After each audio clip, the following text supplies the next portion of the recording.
को दिवाली की ढेर सारी शुभकामनाएं। हर तरफ खुशियां ही खुशियां दिखाई दे रही है। हर तरफ जो है बाजार से लेकर घर तक सजा धजा सा नजर आ रहा है। लेकिन एक सच्चाई ये भी है कि दिवाली जिस तरह से खुशियां और रोशनी लाती है, उस तरीके से कुछ ऐसे घर हैं, देश की 80% ऐसे घर है दोस्तों, जहां पर दिवाली मनाने के लिए उनके पास पैसे नहीं हैं, उनके पास घर चलाने के लिए पैसे नहीं हैं, खाना खाने के लिए पैसे नहीं हैं, क्योंकि महंगाई हद से ज़्यादा बढ़ा हुआ है, बेरोजगारी हद से ज़्यादा बढ़ा हुआ है। और प्रधानमंत्री मोदी इन दिनों चारों तरफ दौरे पर दौरा कर रहे हैं। अब अयोध्या पहुंचे हुए हैं। कल एक तस्वीर सामने आई सोशल मीडिया के माध्यम से, जहां पर प्रधानमंत्री मोदी जी अयोध्या जाकर खूब बड़ी बड़ी बातें कर रहे थे और आतिशबाजी का आनंद ले रहे थे। किस तरीके से आतिशबाजी का जो आनंद था वो लेते हुए नजर आए, तो वही दूसरी तरफ सोशल मीडिया पर कुछ ऐसी तस्वीरें नजर आई, कुछ ऐसी वीडियो सामने आई, जहां पर कहा जा रहा है कि प्रधानमंत्री अयोध्या पहुंचे हुए हैं, जो इवेंट की तरह सजाया धजाया गया है, जिस अयोध्या में लाखों दिए चले, लेकिन उस अयोध्या में प्रधानमंत्री के रहते हुए लोगों की भीड़ जो है वो नदारद रही। क्योंकि एक वीडियो सोशल मीडिया पर एक यूज़र ने शेयर किया है दोस्तों, वो आप स्क्रीन पर देख सकते हैं कि कैसे विनी नाम की एक यूज़र हैं, इस रैलियों की जो भीड़ है जहां पर प्रधानमंत्री मोदी संबोधित कर रहे हैं, वहां पर कुर्सी लगा हुआ है, इनफैक्ट सोफा भी लगा हुआ है, लेकिन वहां पर भीड़ नज़र नहीं आ रही है। और विनी नाम की एक यूज़र लिखती है कि सुना है आजकल खाली कुर्सियों और मोदी जी का संबंध कुछ ज़्यादा ही गहरा हो रहा है, क्योंकि एक बार आपने देखा होगा कि एक बार नहीं कई बार इस तरीके की जो खाली कुर्सियों का जो चलन है वो नज़र आ रहा है। कभी गुजरात दौरे पर, तो कभी हिमाचल दौरे पर, तो कहीं ना कहीं से ऐसी वीडियो जो है लोग बना कर सोशल मीडिया पर डाल दे रहे हैं। अब ऐसे में एक वीडियो अयोध्या से सामने आ रहा है, जहाँ पर प्रधानमंत्री का मोदी और तमाम भारतीय जनता पार्टी ने अयोध्या के नाम पर जिस तरीके से वोट बैंक अपना मजबूत किया था, वोट बटोरा था, वहाँ पर कुर्सियाँ खाली रहना ये अपने आप में कई बड़े सवाल खड़े कर देते हैं कि क्या प्रधानमंत्री मोदी की जो लहर है वो खत्म होती हुई नजर आ रही है। क्या प्रधानमंत्री मोदी अपने ही जहां पर उन्होंने जमकर प्रचार प्रसार किया था, जिस जगह से उन्होंने वोट जो है बटोरा था राम मंदिर को लेकर, अयोध्या को लेकर, वहां पर भीड़ न आना ये अपने आप में एक बड़ा सवाल खड़ा कर देता है।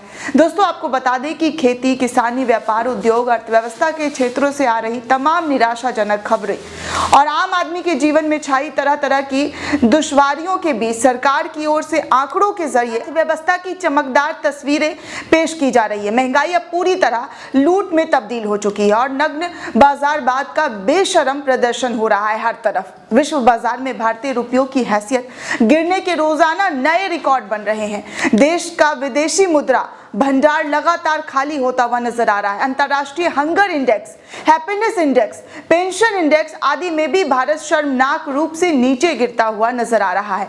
लेकिन प्रधानमंत्री नरेंद्र मोदी इस पूरे सूरत हाल से बेपरवाह होकर धार्मिक सांस्कृतिक पुनर्जागरण का मंत्रोच्चार करते हुए धार्मिक पर्यटन पर व्यस्त नजर आ रहे हैं। उनकी तमाम तस्वीरें नजर आ रही है, कपड़ों से लेकर तमाम जो पोशाक जो वो बदलते हुए नजर आ रहे हैं, और फिर हर जगह पर उनका मौजूदगी और मीडिया का बड़ा चढ़ाकर आपको दिखाना कि देखिए प्रधानमंत्री मोदी का भव्य स्वागत, भव्य आयोजन। बाजार की बड़ी ताकतें समाज का खाया अघाया तबका सामाजिक सरोकारों से पूरी तरह कटकर मुनाफाखोरी की लत का शिकार हो चुका है। मीडिया और समूचा सत्ता प्रतिष्ठान सब मिलकर पूरी मक्कारी के साथ माहौल यही बना रहे हैं कि देश में सब कुछ सामान्य है और लोग धूमधाम से दीपावली मना रहे हैं। दीपावली का पर्व अमावस्या को मनाया जाता है और इस मौके पर रात में दिए जलाए जाते हैं।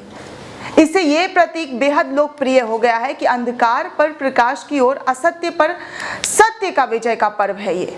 लेकिन दोस्तों जो तस्वीरें हैं, जो खबरें नजर आ रही है तमाम तरीके से, चाहे आप अंतर्राष्ट्रीय स्तर पर भी देखेंगे तो यही नजर आ रहा है कि भारत की अर्थव्यवस्था चरमरा रही है। ये एक ऐसा प्रतीकवाद है जो आधुनिक भारतीय चित्त को बहुत भाता है, क्योंकि इससे उसका राष्ट्रीय और सामाजिक गौरव बढ़ता है।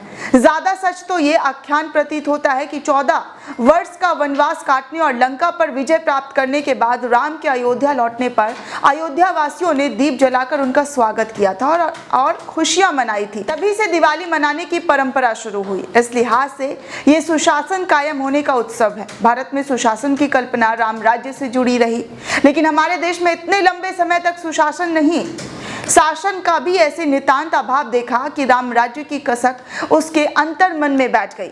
वैसे दिवाली खास तौर पर लक्ष्मी की पूजा आराधना का पर्व ही माना जाता है। लक्ष्मी यानी धन, धान्य और ऐश्वर्य की देवी। इस आधार पर हमारा देश जितना आध्यात्मिक है उतना ही भौतिकवाद भी।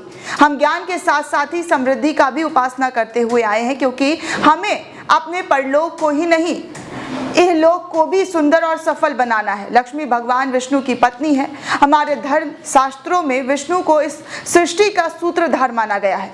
वो ही सृष्टि का संचालन और पालन पोषण करते हैं। जाहिर है इस दायित्व का निर्वाह वो अकेले नहीं कर सकते हैं, इसमें उन्हें अपनी पत्नी लक्ष्मी का सहयोग चाहिए। इन पौराणिक प्रतीकों के माध्यम से हमारे सशस्त्र रचयिता ऋषि मुनियों ने संभवतः ये संदेश देना चाहा कि हमें धन की उपासना तो अवश्य करनी चाहिए, लेकिन वो उपासना इस तरह हो जैसे कि पूजा की जा रही हो, अर्थात भौतिकता के साथ पवित्रता का भाव भी जुड़ा हुआ है। अनैतिकता साधनों से अर्जित किया गया धन जीवन में अभिशाप ही पैदा करता है। इसकी पुष्टि हमारे देश में मौजूदा हालात देखकर भी होती है। देश ने विदेशी दस्ता से आजाद होते ही धन की उपासना शुरू कर दी थी। देसी शासकों ने देशवासियों और सुखी और समृद्धि बनाने के लिए तरह तरह के यत्न शुरू किए। पंचवर्षीय योजनाएं बनाई जाने लगी, बड़े बड़े कल कारखाने लगाए गए, जीवन दायिनी नदियों का प्रवाह रोककर ये मोड़कर बड़े बड़े बांध बना दिए गए। हरित क्रांति के जरिए देश खाद्य उत्पन्न के मामले में आत्मनिर्भर बना।